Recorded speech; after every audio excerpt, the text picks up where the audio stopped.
Hello and welcome to Real Watchers Movie Club. My name is Garrett. And I'm Kevin. And we are your hosts. Movie Club is the show where we pick a movie and discuss it every week, just like a book club. On today's show, we are covering the Italian drama Cinema Paradiso. Our thoughts and more coming up on Movie Club.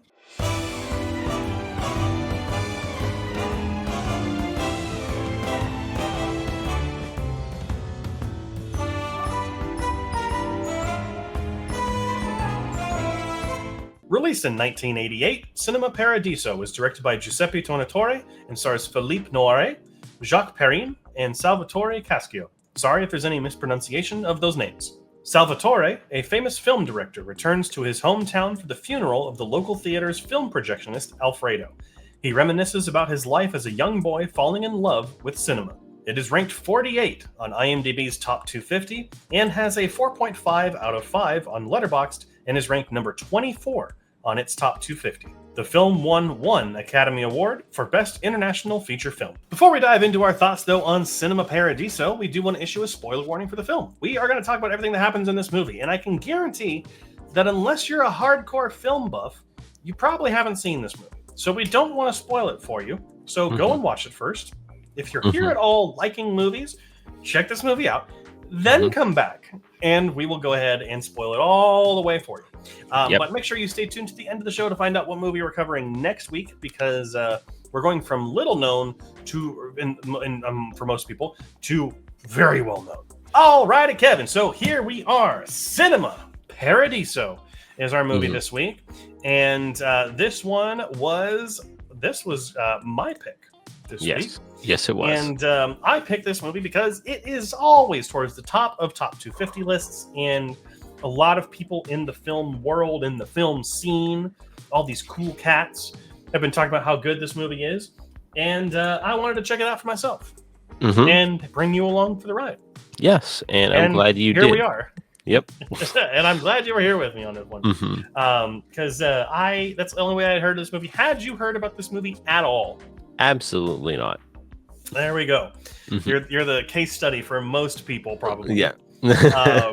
But I was really excited to watch this movie. I knew that it was going to be good in some way and appeal to me as a film lover.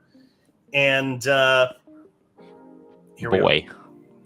Oh boy. Does this movie exist? And not only exist, is it freaking incredible. It is. So let's go ahead and dive into this a little bit. So obviously, Kevin, you had never heard about this movie. Let's talk about first impressions before we kind of dive in a little bit more. First impressions, this movie is gorgeous, and I love the storytelling of this movie, of how we kind of get the older what's his name? I'm so sorry. Toto? Yeah. How do you say it one more time? It's Toto is how they call him, but Salvatore is his name. Salvatore. Toto. Well, they call him Toto the entire time, pretty much. So I love how we get to see older Toto kind of reminisce on everything when he gets the phone call. And then you get to go back into when he was younger and what made him fall in love with movies, which I think this is a great movie, especially for like you, Garrett, who absolutely love movies. And this is what it feels like.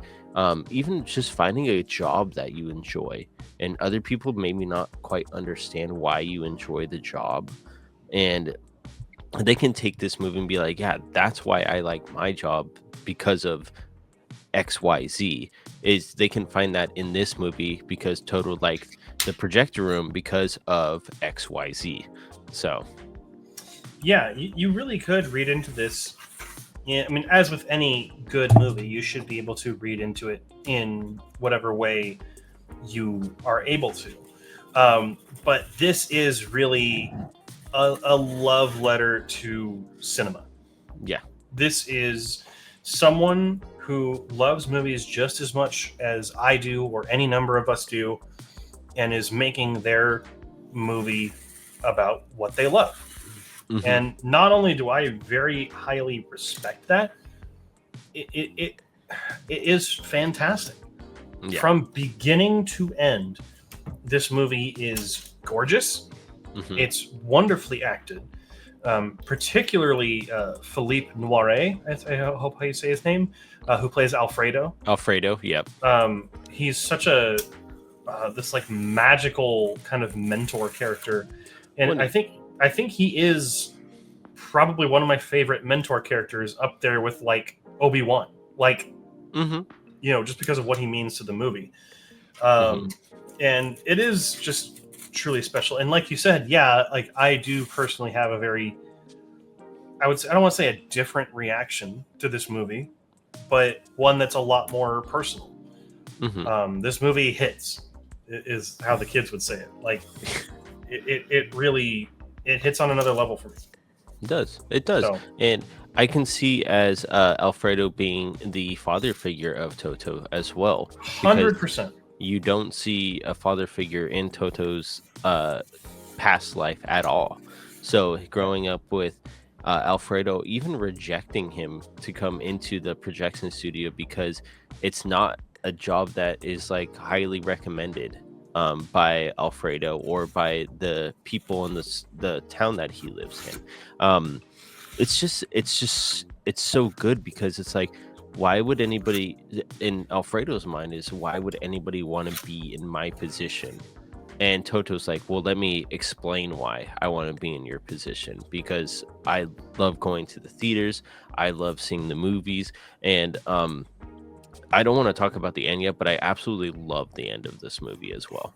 But yes, it is. But that is a moment for sure. Yeah, it's so good. I mean, even the priest in this movie he's so funny every time that one of them kisses. Sin is so funny, and he has to cut it out of the movie. It's so good. It's just it can bring you so much joy, and you can, again, people can take it in different ways of this movie, and that's what's awesome about it.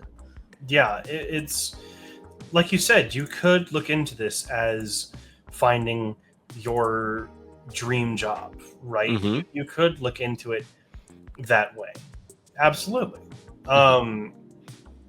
But I think it truly is much more of the love letter to film. And what's really interesting too is that I was originally going to say this was a negative, where it didn't focus enough on Toto's love and the love he has for making film.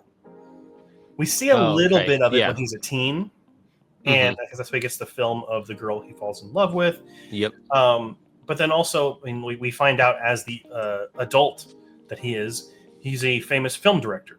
But we don't see him making film. We don't see him talk about his films.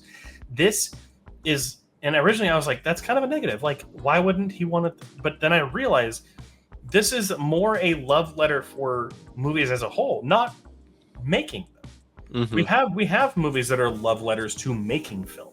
Yeah. And I don't think that they're nearly as good as this, because this goes for something that is far more universal. I love, like I start out with my review on this, I fucking love movies. Like, it's the one thing in this life that I would physically fight for. And I'm not a fighter at all, right? Like, I love it. It is up there with my family and my friends. It is that high on my list. And, but I can watch a movie about someone who's making film, and I can really enjoy it, and I can really respect it, but I can't connect with it on the same level as something like this. A great example would be The Fabelmans, with Steven Spielberg's movie about himself. I love Steven Spielberg. He is quite possibly the best director who has ever made film, in my opinion. I'd have to seriously think about that for a little bit, but he's up there. But that was much more about him having a love for making film. Movies, yeah. And I have never had an interest in that. I respect films and how they're made, and I am in awe of what people are able to accomplish.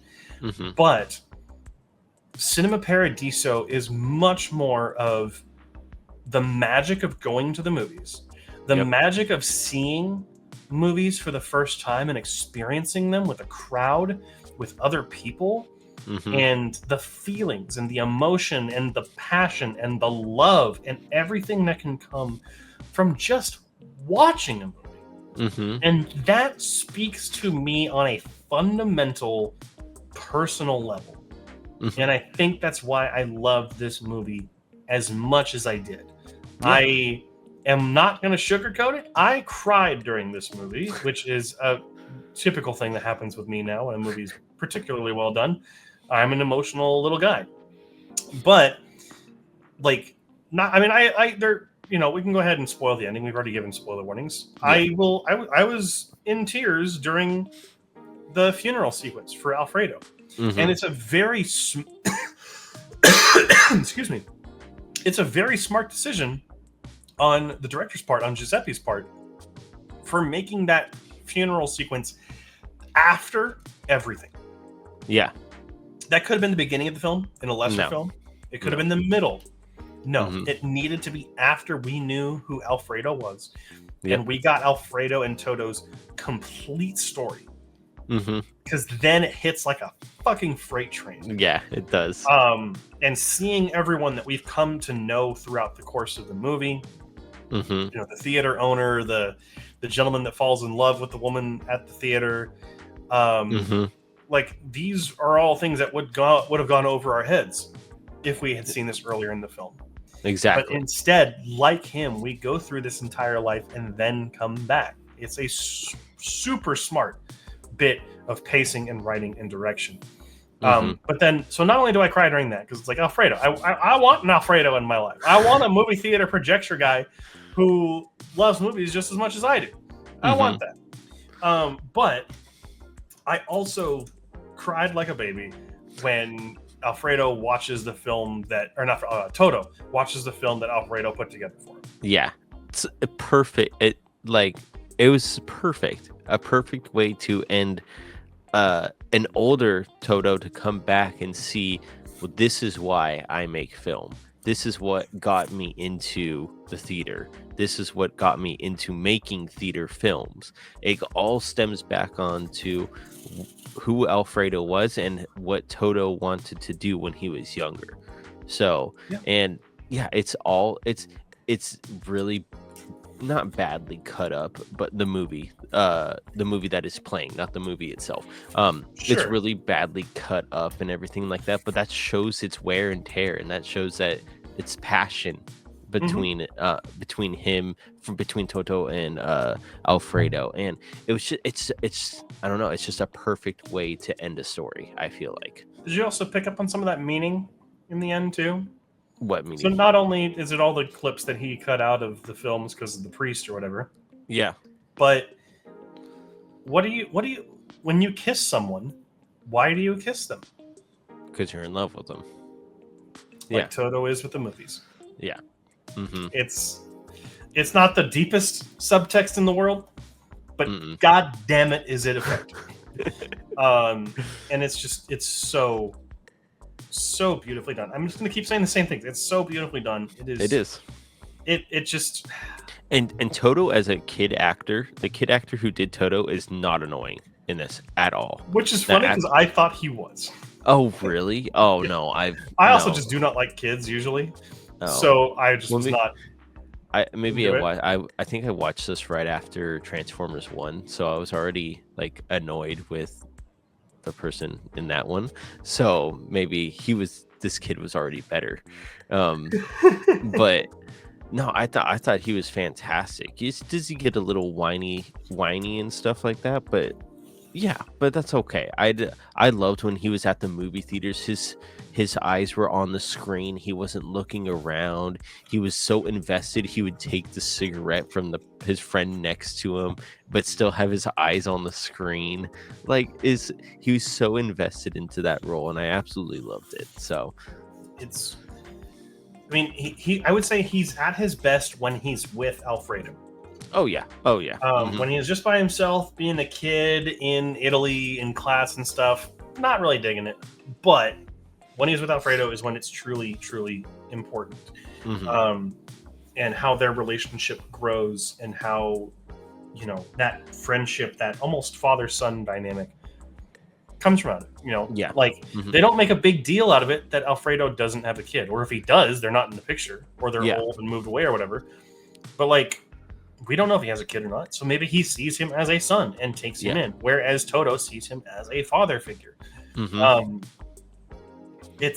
There's that whole dynamic to the movie as well, which takes a secondary seat to the love letter to cinema thing. But this is one of those movies. Like there are films that are love letters to the movies that are more pompous, that are more full of themselves, that are more self-congratulatory of Hollywood. Like Hollywood making a movie about how great they are. Yeah. Which I'm a sucker for those. I don't care. I'll take them all day long. But I understand how people can be like turned off by those sometimes. This is one that does not feel self-congratulatory. This is just a genuine, and this is the director's first movie. Oh, that's fantastic first movie then. I like to think he just made it because he's like, I love the movies. Let's go ahead and make a movie. I don't know. I've never seen any interview with Giuseppe. I don't know what he sounds like. But the Italian accent's the last one we can make fun of. So, but no, seriously though, it feels so honest, so earnest, and it feels like it will be able to stand the test of time. I think we're it watching will. this almost 40 years later, loving it as much as people were at the time. So, I really don't have any complaints about this movie, except for a slightly annoying kid every once in a while. That's really it. Annoying, guys. It's okay. He wasn't annoying. I think he is. But that's just me. Alrighty, so we've waxed poetic about this movie for long enough. Let's go ahead and talk our final scores and final thoughts. I'll go first since it was my movie. I think that Cinema Paradiso is this beautiful, loving, honest, and earnest reflection of how much not only the director Giuseppe really loves film, but how much all of us really love film and the magic of what it can do for us. And I didn't really get to talk about this during the thing, but for me, like film is my church. Like the theater is my church. Movies are the sermon, and the director is the pastor, right? Like that is what it is. And this movie literally is a theater that's used as a church. So it's another piece of imagery there. But I absolutely love this movie. Not only was it my first time watching it and I thoroughly enjoyed it, it reaffirmed how much I love movies. It made me cry. It made me smile. It made me laugh. I absolutely adored this movie. And I gave it 100 out of 100. So it gets a 5 stars for me on Letterboxd. And it is that good. It is. I'll just join off of you. So this movie is absolutely fantastic. This is some people don't understand why people enjoy movies and like I would say review them like Garrett and I do. And this is why. It's because you can see the good and the bad in movies, and then you can see just absolute gems that I have never heard of. And this is a fantastic movie. It's beautifully made. The actors and actresses are fantastic in this movie. And just because it's based on a movie inside of a movie doesn't mean it's about like the director itself. It's about the loving of a tomovie. And you go to the theaters to have a good time. You go to the theaters to get away from the outside life, pretty much. And that's what I took away from this. I did bump on my score. You probably saw my first score, but I did bump it up already. It was an 89, so I gave it 4 stars. But after talking about it, I did seem to like it a lot more. So it's a 92 out of 100, which gives it 4.5 stars. And that might actually change because I think I can watch this movie again and again. Yeah, I'm trying to find some sort of Blu-ray or something for it because I want this in my collection as quick as possible. But all right, well, the question now falls to you. What do you think of Cinema Paradiso? We'd love to hear down in the comment section down below what you think. But remember to be respectful of one another because the other person may eventually save you out of a burning theater at one point. But next week we'll be covering the beloved Pixar film Coco. So that'll be next week. So make sure to watch it before next week if you haven't seen it, so that you're not spoiled. But again, thank you so much for watching. This is our first movie club episode of 2025. So we hope that you are having a fantastic new year so far. A happy new year to you and yours. And we can't wait to see what big things happen for the rest of this year for us and for you. So again, thank you everyone for watching. This show does go live every Friday at 4 a.m. Pacific Standard Time. And of course, our live stream happens every Wednesday at 7 p.m. Pacific Standard Time. But thank you again so much for watching. And here's to a brand new year. So until next time, make sure to keep those eyes on the screen.